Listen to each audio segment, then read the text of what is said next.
Hi ಎಲ್ರಿಗೂ ನಮಸ್ತೆ. ನಾನು ನಿಮ್ಮ ಮನೆಯ ಸುಷ್ಮಾ ಮಾತಾಡೋದು. ಇವತ್ತು ಗೃಹಲಕ್ಷ್ಮಿ ಯೋಜನೆಯ ಅಪ್ಡೇಟ್ಸ್ ಏನು ಬಂದಿದೆ ಅನ್ನೋದ್ರು ನಾನು ನಿಮಗೆ ಕಂಪ್ಲೀಟ್ ಆದಂತಹ ಡೀಟೇಲ್ಸ್ನ ತಿಳಿಸ್ಕೊಡ್ತೀನಿ ಸ್ನೇಹಿತರೆ. ಏನಪ್ಪ ಇವತ್ತು ಗೃಹಲಕ್ಷ್ಮಿ ಯೋಜನೆ ಬಗ್ಗೆ, ಯಾವಾಗ 25ನೇ ಕಂತು ಹಾಗೂ 26ನೇ ಕಂತು ಯಾವಾಗ ಬಿಡುಗಡೆ ಆಗಿದೆ, ಎಲ್ಲರ ಅಕೌಂಟಿಗೂ ಹೋಗಿದೆಯಾ, ಯಾವ ಜಿಲ್ಲೆಗೆ ಹೋಗಿದೆ, ಹಾಗೆ ಶಕ್ತಿ ಯೋಜನೆ ಬಗ್ಗೆ ಕೂಡ ನಾನು ತಿಳಿಸ್ಕೊಡ್ತೇನೆ ನಿಮಗೆ. ಅಂದರೆ ಯಾವ ಕಾರ್ಡ್, ಅಂದರೆ ಸ್ಮಾರ್ಟ್ ಕಾರ್ಡ್ ಯೂಸ್ ಮಾಡಬೇಕಾದ್ರೂ ನಾವು ಯಾವ ಥರ ಯೂಸ್ ಮಾಡಬೇಕು, ಎಲ್ಲಿ ಹೋಗಿ ತೊಗೋಬೇಕು, ಅಮೌಂಟ್ ಪೇ ಮಾಡಬೇಕಾ ಅನ್ನೋದ್ರ ಬಗ್ಗೆ. ಹಾಗೆ ಇವತ್ತಿನ ಗೋಲ್ಡ್ ರೇಟ್ ಕೂಡ ತೀರಾ ಇಳಿಕೆ ಆಗಿರೋವಂಥದ್ದು. ಸೊ ಅದ್ರ ಬಗ್ಗೆನೂ ಕೂಡ ನಾನು ಕಂಪ್ಲೀಟಾಗಿ ನಿಮಗೆ ಡೀಟೇಲ್ಸ್ನ ತಿಳಿಸ್ಕೊಡ್ತೀನಿ. ಅದ್ರ ಜೊತೆಗೆ ಏನು ನಿಮಗೆ ಶಕ್ತಿ ಯೋಜನೆ ಇದೆಯಲ್ವ, ಅದರಲ್ಲಿ ನಿಮಗೆ ಒಂದು ಮಾಹಿತಿಯನ್ನು ಬಿಟ್ಟಿದ್ದಾರೆ. ಏನಪ್ಪ ಅಂತಂದರೆ, ನಾವು ಅದಕ್ಕೆ ಬಸ್ಸಲ್ಲಿ ಓಡಾಡೋದಕ್ಕೆ ಎಕ್ಸ್ಟ್ರಾ ಅಮೌಂಟು ಕೂಡ ನಾವು ಕಟ್ಟಬೇಕಾಗುತ್ತೆ. ಯಾಕೆ ಕಟ್ಟಬೇಕು ಅಂತಂದರೆ, ನಾವು ತೊಗೊಂಡೋಗೋ ಲಗೇಜ್, ಓಕೆನಾ, ಅದಕ್ಕೂ ಕೂಡ ನಾವು ಅಮೌಂಟು ಪೇ ಮಾಡಬೇಕು ಅನ್ನೋದು ಕೂಡ ಅಪ್ಡೇಟ್ ಬಂದಿದೆ. ಅದು ಯಾವುದಕ್ಕೆ ಏನು ಅನ್ನೋದ್ರ ಬಗ್ಗೆ ನಾನು ನಿಮಗೆ ಕಂಪ್ಲೀಟಾಗಿ ತಿಳಿಸ್ಕೊಡ್ತೀನಿ. ಅದಕ್ಕಿಂತ ಮುಂಚೆ ಯಾರೆಲ್ಲ ನನ್ನ ಚಾನಲ್ನ ಇನ್ನೂ ಸಬ್ಸ್ಕ್ರೈಬ್ ಮಾಡ್ಕೊಂಡಿಲ್ಲ, ಈಗಲೇ ಹೋಗಿ ಸಬ್ಸ್ಕ್ರೈಬ್ ಮಾಡ್ಕೊಳ್ಳಿ. ಯಾಕೆ ಅಂದರೆ ನಿಮಗೆ ಹೊಸ ಹೊಸ ಅಪ್ಡೇಟ್ನ ನಾನು ಕೊಡ್ತಾನೆ ಇರ್ತೀನಿ. ಗೃಹಲಕ್ಷ್ಮಿ ಯೋಜನೆ ಆಗಿರ್ಬೋದು, ನಿಮಗೆ ಅನ್ನಭಾಗ್ಯ ಯೋಜನೆ ಆಗಿರ್ಬೋದು, ಶಕ್ತಿ ಯೋಜನೆ ಆಗಿರ್ಬೋದು, ನಿಮಗೆ ಯಾವುದೆಲ್ಲ ಇದೆ ಅದ್ರ ಬಗ್ಗೆ ಕಂಪ್ಲೀಟಾಗಿ ಡೀಟೇಲ್ಸ್ನ ನಾನು ತಿಳಿಸ್ಕೊಡ್ತಾ ಇರ್ತೀನಿ. ಸೊ ಅದಕ್ಕಿಂತ ಮುಂಚೆ ನೀವೇನು ಮಾಡಬೇಕಂದ್ರೆ ನನ್ನ ಚಾನಲ್ನ ನೀವು ಸಬ್ಸ್ಕ್ರೈಬ್ ಮಾಡ್ಕೋಬೇಕಾಗತ್ತೆ. ಬನ್ನಿ ಹಾಗಾದರೆ ಗೃಹಲಕ್ಷ್ಮಿ ಯೋಜನೆ ಬಗ್ಗೆ ಮಾತಾಡೋಣ. ಹಾಗಾದರೆ ಯಾವಾಗ ಬಂದಿದೆ ಗೃಹಲಕ್ಷ್ಮಿ ಯೋಜನೆಯ ಬಗ್ಗೆ ಹೊಸ ಅಪ್ಡೇಟ್ ಬಿಟ್ಟಿರೋವಂಥದ್ದು ಲಕ್ಷ್ಮೀ ಹೆಬ್ಬಾಳ್ಕರ್ ಮೇಡಮ್ ಅವರು. ಸೊ 25ನೇ ತಾರೀಕು ಅಂದರೆ 25 ಹಾಗೂ 26ನೇ ಕಂತು ಏನಾಗಿದೆ ಆಲ್ರೆಡಿ ಬಿಡುಗಡೆ ಆಗಿದೆ. ಎಷ್ಟನೇ ತಾರೀಕು ಅಂದರೆ ಫೆಬ್ರವರಿ 17ನೇ ತಾರೀಕಿಂದನೇ ಸ್ಟಾರ್ಟ್ ಆಗಿದೆ. ಓಕೆನಾ. ಇನ್ನೂ ಯಾರಿಗೆಲ್ಲ ಬಂದಿಲ್ಲ ನೀವು ಸ್ವಲ್ಪ ವೆಯ್ಟ್ ಮಾಡಬೇಕಾಗತ್ತೆ. ಯಾಕೆ ಅಂತ ಕೇಳ್ಬೋದು, ಸುಷ್ಮಾ ಹಾಗಾದರೆ ಬರೋದೇ ಇಲ್ವಾ, ಹಂಗಾರೆ ಅಮೌಂಟ್ ಯಾವಾಗ ಬರುತ್ತೆ ಅಂತ ನೀವು ಕೇಳ್ಬೋದು.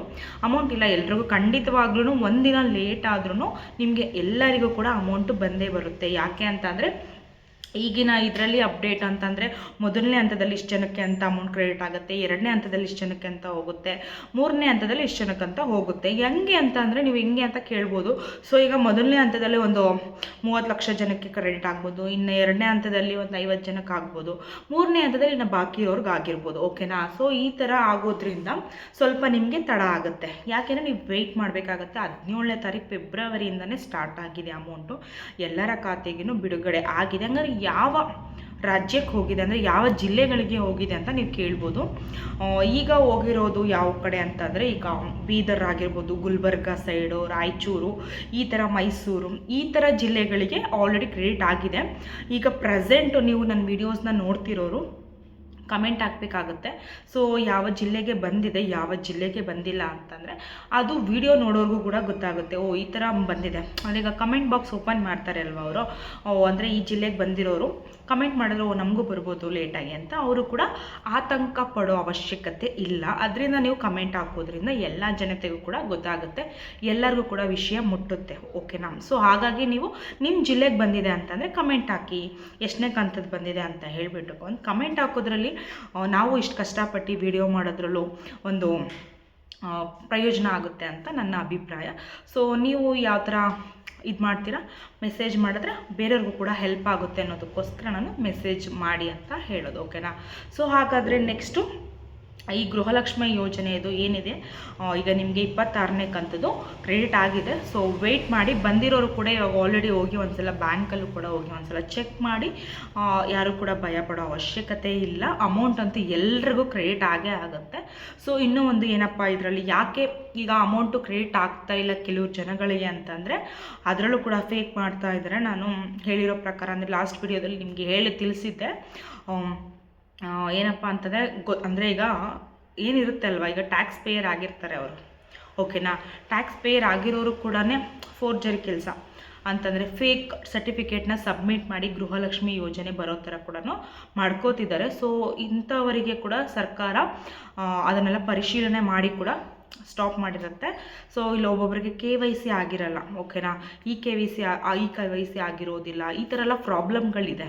ಈ ಥರ ಎಲ್ಲ ನೀವು ನೋಡಿಕೊಂಡು ಒಂದ್ಸಲ ಚೆಕ್ ಮಾಡಬೇಕಾಗುತ್ತೆ. ಹಾಗೂ ಇಲ್ಲ ನಾವು ತೀರಾ ಇದು ಮಾಡಿರೋದು ಅಂದರೆ ಯಾರು ಕೆಲಸಕ್ಕೆ ಹೋಗಲ್ಲ, ಯಾರು ಕೂಡ ಟ್ಯಾಕ್ಸ್ ಪೇಯರ್ ಅಲ್ಲ ಅಂಥ ಹೆಣ್ಮಕ್ಳುಗಳಿಗೆ ಇದು ಬರೋ ಅಂಥದ್ದು ಅಮೌಂಟ್. ಓಕೆನಾ. ಇವಾಗ ಆಲ್ರೆಡಿ ಎಲ್ಲ ವರ್ಕಲ್ಲಿದ್ದಾನೆ ಅಂದರೆ ಇದು ಅಮೌಂಟ್ ಬರೋದಿಲ್ಲ. ಓಕೆನಾ. ಇದು ಅಪ್ಲಿಕೇಶನ್ ಯಾರಿಗೂ ಅದು ಹಾಕೋಕ್ಕಾಗೋದು ಇಲ್ಲ. ಓಕೆನಾ.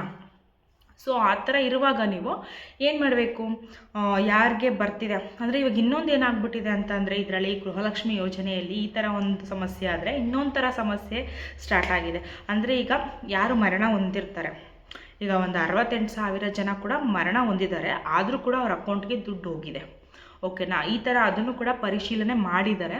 ಸೊ ಇದು ಬಂದಿರೋಂಥ ಲೇಟೆಸ್ಟ್ ನ್ಯೂಸ್ ಈಗ ನಡೀತಿದೆ, ಅದು ಪರಿಶೀಲನೆ ಕೂಡ ಮಾಡ್ತಾ ಇದ್ದಾರೆ. ಅದರಿಂದ ಅವರು ಸರ್ಟಿಫಿಕೇಟ್ನ ಮಾಡಬೇಕು ಅನ್ನೋದನ್ನು ಅವರು ಜಾರಿಗೆ ತರ್ತಾ ಇರೋದು. ಯಾಕೆ ಅಂತಂದರೆ ಇಷ್ಟು ಅಮೌಂಟ್ ಗೌರ್ಮೆಂಟ್ ಕಡೆಯಿಂದ ಲಾಸ್ ಕೂಡ ಆಗ್ತಾ ಇರುತ್ತೆ. ಈಗ ಯಾರಿಗೇ ಆದ್ರೂ ಸುಮ್ಮನೆ ಯಾರೂ ಕೂಡ ಕೊಡೋದಿಲ್ಲ ಅಮೌಂಟ್. ಓಕೆನಾ, ಈಗ ಒಂದು ಯೂಸ್ ಆಗ್ತಿದೆ ಅಂತ ಅನ್ನುವಾಗೇ ಎಲ್ಲರೂ ಕೂಡ ಹಾಕ್ತಾರೆ. ಈಗ ಆಲ್ರೆಡಿ ಸತ್ತಿದ್ದಾರೆ ಅಂತ ಅಂದಮೇಲೆ ಅವ್ರ ಅಕೌಂಟ್ಗೆ ಹೋಗೋದು ವೇಸ್ಟೇ ಅಲ್ವಾ. ಸೊ ಅವ್ರಿಗೆ ಹೋಗೋದ್ರಿಂದ ಈಗ ಅವ್ರ ಮನೆಯವ್ರು ಯೂಸ್ ಮಾಡ್ತಾ ಇರ್ತಾರೆ. ಸೊ ಅದನ್ನು ಕೂಡ ಗೌರ್ಮೆಂಟು ಪರಿಶೀಲನೆ ಮಾಡ್ತಿದೆ. ಸತ್ತಿರೋರು ಕೂಡ ಅವರು ಬೇರೆಯವರು ಬಳಸ್ಕೊತಿದ್ದಾರೆ ಆ ಅಮೌಂಟ್ನ, ಬದುಕಿದ್ದಾರೆ ಅಂತ ಹೇಳಿಬಿಟ್ಟು ಆ ಅಮೌಂಟ್ನ ಅವರು ಬೇರೆಯವರು ಫ್ಯಾಮಿಲಿಯವರು ಯೂಸ್ ಮಾಡ್ಕೊತಿದ್ದಾರೆ. ಸೊ ಇದಿರೋದು ಪರ್ಟಿಕ್ಯುಲರ್ ಆಗಿ ಹೆಣ್ಮಕ್ಳಿಗೆ, ಗೃಹಲಕ್ಷ್ಮಿ ಅಂತಂದರೆ ಹೆಣ್ಮಕ್ಳಿಗೆ ಮಾತ್ರನೇ ಅಂತಾನೆ. ಸೊ ಸತ್ತಿರೋದ್ರಿಂದ ಇಷ್ಟು ಜನ ಅಂದರೆ 68,000 ಜನಕ್ಕೆ ಅವರು ಪರಿಶೀಲನೆ ಮಾಡಿ ಈ ಥರ ಇಷ್ಟು ಅಮೌಂಟ್ ಲಾಸ್ ಆಗಿದೆ ಅನ್ನೋದು ಕೂಡ ಮೆನ್ಷನ್ ಮಾಡಿದ್ದಾರೆ ಅವರು.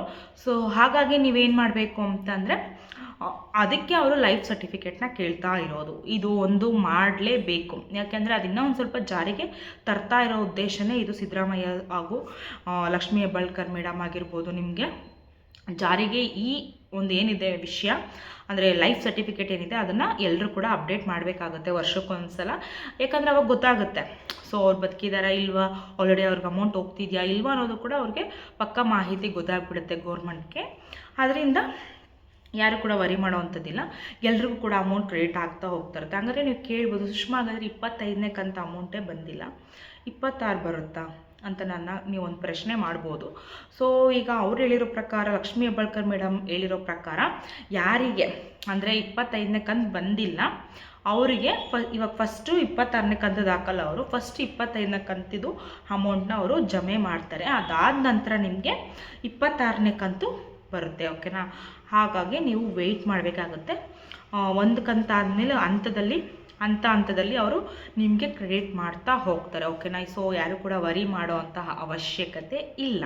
ಓಕೆನಾ, ಸೊ ಹಾಗಾದರೆ ನೆಕ್ಸ್ಟು ಶಕ್ತಿ ಯೋಜನೆ ಬಗ್ಗೆ ತಿಳಿಸ್ಕೊಡ್ತೀನಿ. ಶಕ್ತಿ ಯೋಜನೆಯಲ್ಲಿ ಏನು ಮಾಡಿದ್ದಾರೆ ರೂಲ್ಸು ಅಂದರೆ ಹೊಸ ರೂಲ್ಸ್ ಏನಕ್ಕೆ ತಂದಿದ್ದಾರೆ ಅಂದರೆ ನಾವು ತೊಗೊಂಡೋಗೋದಕ್ಕೆ ಅಂದರೆ ಎಕ್ಸ್ಟ್ರಾ ಅಮೌಂಟು ಅವರು ಆ್ಯಡ್ ಮಾಡಿದ್ದಾರೆ. ಯಾಕೆ ಮಾಡಿದ್ದಾರೆ ಅನ್ನೋದ್ರ ಬಗ್ಗೆ ಒಂದು ಸಣ್ಣ ಮಾಹಿತಿ ಇದೆ. ಅದು ಮಾಡಿರೋ ರೀಸನ್ ಏನಪ್ಪ ಅಂತ ಅಂದರೆ, ಈಗ ಸಾಮಾನ್ಯ ಜನರಾಗಿರ್ಬೋದು, ಈಗ ಊರ ಕಡೆ ಆಗಿರ್ಬೋದು, ಲಗೇಜ್ಗಳನ್ನ ತುಂಬ ಕ್ಯಾರಿ ಮಾಡ್ತಾರೆ ಅಂತಂದರೆ ಜಾಸ್ತಿ ಲಗೇಜ್ಗಳನ್ನ ಬಸ್ಸಲ್ಲಿ ತೊಗೊಂಡು ಹೋಗೋದ್ರಿಂದ ಈಗ ಒಂದು ಹೊಸ ರೂಲ್ಸ್ ಮಾಡಿದ್ದಾರೆ. ಯಾಕೆ ಅಂತಂದರೆ ಅಮೌಂಟು ಪೇ ಮಾಡಬೇಕು. ಓಕೆನಾ, ಸೊ ಅದಕ್ಕೆ ಎಕ್ಸ್ಟ್ರಾ ಚಾರ್ಜಸ್ಸು ಅಮೌಂಟು ಯಾರೇ ತೊಗೊಂಡಿದ್ರು ಕೂಡ ಪೇ ಮಾಡಬೇಕಾಗತ್ತೆ. ಇದು ಒಂದು ಹೊಸ ರೂಲ್ಸ್ನ ತಂದಿದ್ದಾರೆ. ಓಕೆನಾ, ಸೊ ನನಗನ್ಸಿದ ಪ್ರಕಾರ ಈ ಶಕ್ತಿ ಯೋಜನೆ ಬಂದಾಗಿಂದ ಕೂಡ ಗೌರ್ಮೆಂಟ್ಗೂ ತುಂಬಾ ಲಾಸ್ ಆಗ್ತಿತ್ತಲ್ವ. ಸೊ ಹಾಗಾಗಿ ಈ ಥರನೂ ಕೂಡ ಮಾಡಿಕೊಂಡ್ರೆ ಅಟ್ಲೀಸ್ಟ್ ಗೌರ್ಮೆಂಟ್ಗೂ ಸ್ವಲ್ಪ ಸೇವ್ ಆಗುತ್ತೆ ಅಲ್ವಾ ಅನ್ನೋದು ಒಂದು ಇದಿರ್ಬೋದು ಅಂತ ನನ್ನ ಒಂದು ಪಾಯಿಂಟು. ನಿಮ್ಗೇನು ಅನ್ನಿಸುತ್ತೆ ಅದ್ರ ಬಗ್ಗೆನೂ ಕಮೆಂಟ್ ಮಾಡಿ. ನಿಮ್ಮ ಅಭಿಪ್ರಾಯನೂ ತುಂಬ ಮುಖ್ಯ ಆಗುತ್ತೆ. ನೋಡೋ ವ್ಯೂವರ್ಸ್ಗಾಗಿರ್ಬೋದು, ನಮಗಾಗಿರ್ಬೋದು, ನೋಡೋವಂಥ ಎಲ್ಲರಿಗೂ ಕೂಡ ಅದೊಂದು ಸಂದೇಹ ಅಂದರೆ ಒಂದು ಮಾಹಿತಿ ಒಂದು ಉಪಯುಕ್ತ ಆಗಿರಬೇಕು. ಅದರಿಂದ ನೀವು ಕಮೆಂಟ್ ಮಾಡೋದನ್ನು ಮಾತ್ರ ಮರಿಬೇಡಿ. ಓಕೆನಾ, ಸೊ ಈ ಥರ ಇರೋದ್ರಿಂದ ಹಿಂಗೆ ಮಾಡ್ತಾಯಿದ್ದಾರೆ. ಹಾಗೆ ಅದರಲ್ಲೇ ಕೂಡ ಸ್ಮಾರ್ಟ್ ಕಾರ್ಡ್ ಅಂದರೆ ಯಾವಾಗಿಂದ ನಾವು ತೋರಿಸ್ಬೇಕಪ್ಪ, ಯಾವಾಗಿಂದ ನಾವು ಬಸ್ಸಲ್ಲಿ ಹೋಗ್ಬೇಕು ಸುಷ್ಮಾ ಅಂತ ನೀವು ಕೇಳ್ಬೋದು. ಹಂಗಾದರೆ ಯಾವಾಗ ನಾವು ಅಂದರೆ ಸ್ಮಾರ್ಟ್ ಕಾರ್ಡ್ ಇದ್ರೇ ಹೋಗಬೇಕಾ, ಸ್ಮಾರ್ಟ್ ಕಾರ್ಡು ಯಾವ ಥರ ಮಾಡಿಸೋದು, ಸ್ಮಾರ್ಟ್ ಕಾರ್ಡ್ಗೆ ಯಾವ ಥರ ಪೇ ಮಾಡ್ಬೋದು ಅನ್ನೋದ್ರು ಕೂಡ ನೀವು ಕೇಳ್ತಾ ಇರ್ಬೋದು ನನ್ನನ್ನು. ಸೊ ಏನಪ್ಪ ಸ್ಮಾರ್ಟ್ ಕಾರ್ಡ್ ಅಂತಂದರೆ, ಈಗ ಗೌರ್ಮೆಂಟ್ ಕಡೆಯಿಂದ ಫ್ರೀ ಅಂತ ಹೇಳಿದ್ದಾರೆ, ಯಾವುದೇ ಥರ ಅಮೌಂಟ್ ಕಟ್ಟೋ ಹಾಗಿಲ್ಲ ಅಂತ ಕೂಡ ಹೇಳಿದ್ದಾರೆ. ಆದರೆ ಕಟ್ಟಿಸ್ಕೋತಾರೆ. ಯಾಕೆ ಅಂತಂದರೆ ಈಗ ಆಲ್ರೆಡಿ ಗೌರ್ಮೆಂಟ್ ಲಾಸಲ್ಲಿ ಹೋಗ್ತಾ ಇದೆ. ಓಕೆ, ನನ್ನ ಅಭಿಪ್ರಾಯ ನಾನು ಹೇಳ್ಬೋದು ನಿಮಗೆ. ಆಲ್ರೆಡಿ ಗೌರ್ಮೆಂಟಲ್ಲಿ ಲಾಸಲ್ಲಿ ಹೋಗ್ತಾ ಇರೋದ್ರಿಂದ ಗೌರ್ಮೆಂಟ್ಗೂ ಕೂಡ ಈಗ ಇವತ್ತು ಸ್ಟ್ರೈಕ್ ಆಗ್ತಿದೆ. ನಿಮಗೆ ಗೊತ್ತಿದೆ 19 20 ಏನು ಇವತ್ತು ಕೂಡ ಸ್ಟ್ರೈಕ್ ನಡೀತಾ ಇದೆ. ಸೊ ಗುರುವಾರ ಶುಕ್ರವಾರ ಮಾಡ್ತಾ ಇದ್ದಾರೆ. ಸೊ ಯಾಕೆಂದರೆ ಗೌರ್ಮೆಂಟ್ಗೂ ಕೂಡ ಈ ಥರ ಯೋಜನೆಗಳು ಕೊಡೋದ್ರಿಂದ ಅಮೌಂಟ್ನ ಕೂಡ ರೊಟೇಷನ್ ಮಾಡಬೇಕಾಗತ್ತೆ, ಓಕೆನಾ. ಸೊ ಈ ಥರ ಮಾಡೋದ್ರಿಂದ ಗೌರ್ಮೆಂಟ್ಗೂ ಕೂಡ ಒಂದು ಸ್ವಲ್ಪ ಅಮೌಂಟ್ ಫಂಡ್ ರಿಲೀಸ್ ಆಗುತ್ತೆ. ಈ ಥರ ಮಾಡೋದ್ರಿಂದ ಅಟ್ಲೀಸ್ಟ್ ಇವಾಗ ಏನು ಹೋರಾಟ ಮಾಡ್ತಾಯಿದ್ದಾರೆ ಅವ್ರಿಗೂ ಕೂಡ ಮ್ಯಾನೇಜ್ ಮಾಡ್ಬೋದು. ಈಗ ಒಬ್ಬರಿಂದ ಅಂತಂದರೆ ಈಗ ಸ್ಮಾರ್ಟ್ ಕಾರ್ಡ್ ಈಗ ನಾನು ತೊಗೋತೀನಿ ಅಂತಂದರೆ ಒಂದು 100 ರೂಪೀಸ್ ಇರುತ್ತೆ. ನಾವು ಈಗ ಅಷ್ಟೇ ಒಬ್ಬರಿಂದ 100 ರೂಪೀಸ್ ಅಂತ ಹೋದರೆ ಎಷ್ಟು ಜನಕ್ಕೆ ಕೋಟ್ಯಾಂತರ ಅಮೌಂಟ್ ಅಂತೂ ಆಗೇ ಆಗುತ್ತೆ ಅಲ್ವಾ. ಎಷ್ಟು ಜನ ಹೆಣ್ಮಕ್ಳಿದ್ದಾರೆ, ಈಗ ಸ್ಮಾರ್ಟ್ ಕಾರ್ಡ್ ನಾವು ಮಾಡ್ಸೋಕ್ಕೆ ಹೋಗ್ತೀವಿ 100 ರೂಪೀಸ್ ಕೊಟ್ಟು ಅಂತಂದರೆ ಎಷ್ಟು ಜನಕ್ಕೆ ಅದು ಈಗ ಗೌರ್ಮೆಂಟ್ಗೂ ಕೂಡ ತುಂಬ ಲಾಭ ಆಗುತ್ತೆ ಅನ್ನೋದು ನನ್ನ ಒಂದು ಅಭಿಪ್ರಾಯ ಅಷ್ಟೇ. ಸೊ ನಿಮ್ಗೇನು ಅನಿಸುತ್ತೆ ಅದನ್ನು ಹೇಳ್ಬೋದು. ಯಾಕಂತಂದರೆ ಈಗ ಗೌರ್ಮೆಂಟು ಸುಮ್ಮನೆ ನಡೆಸೋದಕ್ಕಾಗಲ್ಲ ಅಲ್ವಾ. ಸೊ ಯಾಕಂತಂದರೆ ಈಗ ಅವ್ರಿಗೂ ಕೂಡ ರೊಟೇಟ್ ಮಾಡಬೇಕಾಗತ್ತೆ. ಸೊ ಆ ಅಮೌಂಟಿಂದ ಎಲ್ರಿಗೂ ಕೂಡ ಕೊಡಬೇಕಾಗತ್ತೆ. ಸೊ ಈ ಥರ ನಡೆಸ್ಬೋದು ಅಂತ ನಾನು ಅಂದ್ಕೊಂಡಿದ್ದೀನಿ. ಸೊ ನಿಮ್ಮ ಅಭಿಪ್ರಾಯ ಕೂಡ ನನಗೆ ತುಂಬಾ ಮುಖ್ಯ. ನೀವು ಕೂಡ ಕಮೆಂಟ್ ಮಾಡಿ. ಸೊ ಸ್ಮಾರ್ಟ್ ಕಾರ್ಡ್ ಮಾಡಿಸೋರಿಗೆ ಇದೊಂದು ಈ ಥರ ಒಂದು 100 ರೂಪೀಸ್ ಮಾಡ್ತಾರೆ ಅನ್ನೋದು ಅದು ಎಲ್ಲಿ ಕೊಡ್ತಾರೆ ಅಂತಂದರೆ ನಿಮಗೆ ಅಂದರೆ ಈಗ ಎಲ್ಲಿ BMTC ಅಲ್ಲೇ ಈಗ ಏನು ಒಳಗಡೆ ಕೂತ್ಕೊಂಡಿರ್ತಾರಲ್ವ ಅಲ್ಲಿಗೆ ಕೊಡ್ಬೋದು ಅಂತ ನಾನು ಅಂದ್ಕೊಂಡಿದ್ದೀನಿ. ಸೊ ಅಲ್ಲಿ ಕೊಡ್ತಾರೆ 100%. ಈಗ ನೆಕ್ಸ್ಟು ಅದಿನ್ನೂ ಬಿಟ್ಟಿಲ್ಲ. ಸೊ ಅವ್ರು ಅನೌನ್ಸ್ ಮಾಡಿದಾಗ ನಾನು ನೆಕ್ಸ್ಟ್ ವೀಡಿಯೋನ ನಾನು ನಿಮಗೆ ಖಂಡಿತವಾಗ್ಲೂ ಮಾಡ್ತೀನಿ ಯಾವ ಥರ ಅಂತ ಹೇಳಿಬಿಟ್ಟು. ನೆಕ್ಸ್ಟು ನಿಮಗೆ ಇದಾದ ನಂತರ ಚಿನ್ನ ಬೆಳ್ಳಿ. ಏನಪ್ಪ ಚಿನ್ನ ಬೆಳ್ಳಿ ಅಂತ ಹೇಳೋದಾದರೆ ಇವತ್ತಿನ ರೇಟ್ ಬಂದು ನಿಮಗೆ 14,344 ರೂಪೀಸ್ ಇದೆ, ಓಕೆನಾ. ಚಿನ್ನದ ಬೆಲೆ ಕಡಿಮೆನೇ ಆಗಿದೆ. ಸೊ ಇದಕ್ಕಿಂತ ಮುಂಚೆ ಹೋದ ಮಂತಲ್ಲೆಲ್ಲ 16,517ವರೆಗೂ ಹೋಗಿತ್ತು, ಓಕೆನಾ. 17,000ವರೆಗೂ ಅಮೌಂಟು ಹೋಗಿಬಿಟ್ಟಿತ್ತು. ಸೊ ಯಾರೂ ಕೂಡ ಚಿನ್ನನ ನಿಜವಾಗ್ಲೂ ಅವಾಗಂತೂ ಆ ಟೈಮಲ್ಲಂತೂ ಖರೀದಿ ಮಾಡೋದಕ್ಕಂತೂ ಆಗ್ತಾನೆ ಇರಲಿಲ್ಲ. ಎಕ್ಸಾಂಪಲ್ ನಾನು ಕೂಡ ಹಾಗೆ ಅಂದ್ಕೊಂಡಿದ್ದೆ, ಕಡಿಮೆನೇ ಆಗಲ್ವೇನೋ, ಇದು ಹೋಗ್ತಾ ಹೋಗ್ತಾ ಜಾಸ್ತಿ ಆಗುತ್ತೇನೋ ಅಂತ ಕೂಡ ಅಂದ್ಕೊಂಡಿದ್ದೆ. ಆದರೆ ಆ ಥರ ಆಗಿಲ್ಲ, ಕಡಿಮೆ ಮಾಡ್ತಾ ಇದ್ದಾರೆ. ಸೊ ನೋಡೋಣ, ನೆಕ್ಸ್ಟ್ ವೆಯ್ಟ್ ಮಾಡೋಣ ಯಾವಾಗ ಏನು ಜಾಸ್ತಿ ಆಗುತ್ತೋ ಕಡಿಮೆ ಆಗುತ್ತೋ ಅನ್ನೋದ್ರ ಬಗ್ಗೆ ನಾನು ಡೈಲಿ ಕೂಡ ಅಪ್ಡೇಟ್ಸ್ನ ಕೊಡ್ತಾನೆ ಇರ್ತೀನಿ. ಸೊ ನಿಮಗೆ ಬೆಸ್ಟ್ ಚಿನ್ನ ಯಾವ್ದು ತೊಗೋಬೇಕು ಅಂದರೆ 916 ಇಲ್ಲ 999 ಈ ಥರ ಪರ್ಚೇಸ್ ಮಾಡಿ. ಬೇರೆ ಕ್ಯಾರೆಕ್ಟರ್ ಗೋಲ್ಡನ್ನು ಪರ್ಚೇಸ್ ಮಾಡೋದು ಕಡಿಮೆ ಮಾಡಿ. ಯಾಕಂತಂದರೆ ಇವಾಗ ನೆಕ್ಸ್ಟ್ ನೀವು ತೊಗೋತೀರಾ, ಇವಾಗ ನೆಕ್ಸ್ಟು ನೀವು ನಮಗೇನೋ ಕಷ್ಟ ಬಂತು ಅನ್ನುವಾಗ ತೊಗೊಂಡು ನೀವು ಅಂದರೆ ಅಡವಿಕಕ್ಕೆ ಹೋದಾಗ ಸ್ವಲ್ಪ ಕಡಿಮೆ ರೇಟಿಗೆ ಇದು ಮಾಡಬೇಕಾಗುತ್ತೆ, ಓಕೆನಾ. ಸೊ ಇಲ್ಲ ಅಂತಂದರೆ ನೀವು ನೆಕ್ಸ್ಟ್ ಎಕ್ಸ್ಚೇಂಜ್ ಮಾಡ್ತೀರಾ ಅಂದರೂ ಕೂಡ ಕಡಿಮೆಗೆ ಹಾಕೋತಾರೆ. ಸೊ ಹಾಗಾಗಿ ನೀವು 916 ಏನಿದೆ ಬೆಟರು, ಇಲ್ಲ 999 ಇಸ್ ಬೆಟರು. ಅದು ಪ್ಯೂರ್ ಚಿನ್ನ ಆಗಿರುತ್ತೆ, ಓಕೆನಾ. ಸೊ ನಿಮ್ಗೆ ಯಾರಿಗಾದ್ರೂ ಬೈ ಮಾಡಬೇಕಂದ್ರೆ ಅದನ್ನು ಬೈ ಮಾಡ್ಕೊಳ್ಳಿ, ಓಕೆನಾ. ಸೊ ಅಂದರೆ ನಿಮಗೆ ಎಷ್ಟಾಗುತ್ತೋ ಅಷ್ಟು ಇವಾಗ ಕಡಿಮೆ ಇರೋದ್ರಿಂದ, ಈಗ ಮದುವೆಗಳಿರುತ್ತೆ, ಫಂಕ್ಷನ್ಸ್ಗಳಿರುತ್ತೆ, ಈಗ ಬೈ ಮಾಡ್ಕೋಬೋದು. ಒಳ್ಳೆ ಗುಡ್ ಟೈಮ್ ಅಂತಲೇ ಹೇಳ್ಬೋದು. ಯಾಕಂದರೆ 1 ಗ್ರಾಮಿಗೆ 4,000 ಕಡಿಮೆ ಆಗಿದೆ ಅಂದರೆ ಅದು ನಿಜವಾಗ್ಲೂ ಅದು ಇದೆ ಅಲ್ಲ. ಯಾವತ್ತೂ ಅಷ್ಟು ಕಡಿಮೆ ಮಾಡಿರಲಿಲ್ಲ. ಈ ಸಲ ತುಂಬ ಅಷ್ಟು ಬೇಗ ಇಳಿಸಿದ್ದಾರೆ ಅಂತಂದರೆ ನೀವು ಈ ಟೈಮಲ್ಲಿ ತೊಗೊಳ್ಳೋದು ಓಕೆ ಅಂತ ಅನಿಸುತ್ತೆ. ಬೆಳ್ಳಿ ಕೂಡ ಅಷ್ಟೇ ಕಡಿಮೆ ಆಗ್ತಾ ಇದೆ. 4 ಲ್ಯಾಕ್ ಇತ್ತು ಪರ್, ಅಂದರೆ 1 kg ಎಷ್ಟಿತ್ತು, 4 ಲಕ್ಷ ಇತ್ತು. ಇವಾಗ 2,45,000 40,000 ಈ ಥರ ಕಡಿಮೆ ಆಗ್ತಾನೆ ಇದೆ ಬೆಳ್ಳಿ ಕೂಡ. ನೀವು ಕೂಡ ಯೋಚನೆ ಮಾಡಬೇಡಿ ಇನ್ನೂ ಕಡಿಮೆ ಆಗುತ್ತೆ ಇನ್ನೂ ಕಡಿಮೆ ಆಗುತ್ತೆ ಅಂತ. ಸೊ ಈಗ ಕಡಿಮೆ ಇದೆ. ಅಟ್ಲೀಸ್ಟ್ ನೀವು 10 ಗ್ರಾಮ್ ತೊಗೊಳೋದ್ರಲ್ಲಿ ಒಂದು 5 ಗ್ರಾಮ್ ತೊಗೊಳ್ಳಿ, ಓಕೆನಾ. ಯಾಕೆ ಅಂತ ಅಂದರೆ ನೆಕ್ಸ್ಟ್ ಜಾಸ್ತಿನೂ ಆಗ್ಬೋದು, ಇಲ್ಲ ಕಡಿಮೆ ಆದರೆ ಪರವಾಗಿಲ್ಲ. ಇನ್ನು 5 ಅಂದರೆ ಇನ್ನೂ 5 ಗ್ರಾಮ್ ತೊಗೋಬೇಕು ಅಂತ ಇಟ್ಕೊಂಡಿರ್ತೀರಲ್ವ. ಸೊ ಪರವಾಗಿಲ್ಲ ಬಿಡು 5 ಗ್ರಾಮು ಅಂತ ಆ ಥರನೂ ಅನ್ಕೋಬೋದಲ್ವ. ಇವಾಗ ಸಪೋಸ್ ಈಗ ಚಿನ್ನ ಇವಾಗ ನಾವು ತೊಗೊಂಡಿರ್ತೀವಿ ಅಂತ ಅಂದ್ಕೊಳ್ಳಿ, ಒಂದು 5 ಗ್ರಾಮ್ ಜಾಸ್ತಿ. ಆದರೆ ಈಗ 5 ಗ್ರಾಮ್ ಏನಿತ್ತು ಫಸ್ಟ್ ಏನಿತ್ತು 16,500 ಇತ್ತು ಅಂತ ಅಂದ್ಕೊಳ್ಳಿ. ನಾವೀಗ 5 ಗ್ರಾಮ್ ತೊಗೊಂಡಿರ್ತೀವಿ. ಈಗ ನಾವು ಸಡನ್ನಾಗಿ ಜಾಸ್ತಿ ಆಗೋಯ್ತು ಅಂತಂದರೆ ಪರವಾಗಿಲ್ಲ ಬಿಡು, ನಾವು ಇವಾಗ ತೊಗೊಂಡಿದ್ದೆ ಒಳ್ಳೇದಾಯಿತು ಅಂತ ಅನ್ಕೊತೀವಲ್ವ. ಸೊ ಅದೇ ಥರನೇ ಎರಡೂ ಕೂಡ ಆಕ್ಸೆಪ್ಟ್ ಮಾಡ್ಕೋಬೇಕು. ಯಾಕೆಂದರೆ ನಮ್ಮ ಮನೆ ಹತ್ರನೇ ಇದು ನಡೆದಿರೋವಂಥದ್ದು. ಸೊ ಅವ್ರು ನನಗೆ ಹೇಳ್ತಾಯಿದ್ರು, ಅಯ್ಯೋ ಇಲ್ಲ ಸುಷ್ಮಾ, ನಾನು ತೊಗೊಂಡಿದ್ದೆ ಈ ಥರ ಜಾಸ್ತಿ ಆಗೋಯ್ತು, ಹೊಟ್ಟೆಲ್ಲ ಉರಿತೈತೆ ಅಂತ ಕೂಡ ಹೇಳಿದ್ರು. ನಾನು ಅವ್ರಿಗೆ ಹಂಗೆ ಹೇಳಿದ್ದು, ಇಲ್ಲ ಆಂಟಿ ಇವಾಗ ಜಾಸ್ತಿ ಆಗೋಗಿದ್ರೆ ಏನು ಮಾಡ್ತಿದ್ರಿ ಸಪೋಸು ಅಂತಾರಲ್ಲ, ಅದು ನಿಜಾನೇ. ಆ ಥರನೂ ಯೋಚನೆ ಮಾಡ್ಬೋದು. ಆದರೆ ಈಗ ಲಾಸ್ ಆಗಿಬಿಟ್ಟಿದೆಯಲ್ವಾ, ಏನು ಮಾಡೋ ಸುಷ್ಮಾ ಅಂತ ಇದ್ರು. ಸೊ ಹಂಗಾಗಿ ಎಕ್ಸಾಂಪಲ್ ನಾನು ನಿಮ್ಗೆ ಹೇಳ್ತಾ ಇರೋದಷ್ಟೇ. ನಿಮ್ಮ ಅಭಿಪ್ರಾಯ ಏನಿದೆ ತಿಳಿಸಿ. ನಿಮಗೂ ಕೂಡ ಇದೇ ಥರ ಆಗಿದೆಯಾ, ಗೋಲ್ಡ್ ಪರ್ಚೇಸ್ ಮಾಡಿ ಆಮೇಲೆ ಪಶ್ಚಾತ್ತಾಪ ಪಟ್ಟಿರೋದು ಇದೆಯಾ, ಇಲ್ಲ ಇವಾಗ ಕಡಿಮೆ ಆಗೋಯ್ತು ಅಂತ ಫೀಲ್ ಕೂಡ ಮಾಡ್ತಾಯಿದ್ರು ಕೂಡ ಕಮೆಂಟ್ ಮಾಡಿ. ನಿಜವಾಗ್ಲೂ ಎಷ್ಟು ಜನ ಆ ಥರ ತೊಗೊಂಡಿದ್ದಾರೋ ನನಗೆ ನಿಜವಾಗ್ಲೂ ಗೊತ್ತಿಲ್ಲ, ಎಷ್ಟು ಜನ ಪರ್ಚೇಸ್ ಮಾಡಿದಾರೋ ಅದು ಗೊತ್ತಿಲ್ಲ. ಸೊ ನೀವು ಕೂಡ ಮೆಸೇಜ್ ಮಾಡೋದ್ರಿಂದ ಎಷ್ಟು ಜನ ಪರ್ಚೇಸ್ ಮಾಡಿದ್ದಾರೆ, ಎಷ್ಟು ಜನ ತೊಗೊಂಡಿದ್ದಾರೆ, ಇದರಿಂದ ಯಾರೆಲ್ಲ ಸಫರ್ ಆಗ್ತಿದ್ದಾರೆ ಅಂತ ಕೂಡ ಗೊತ್ತಾಗುತ್ತೆ.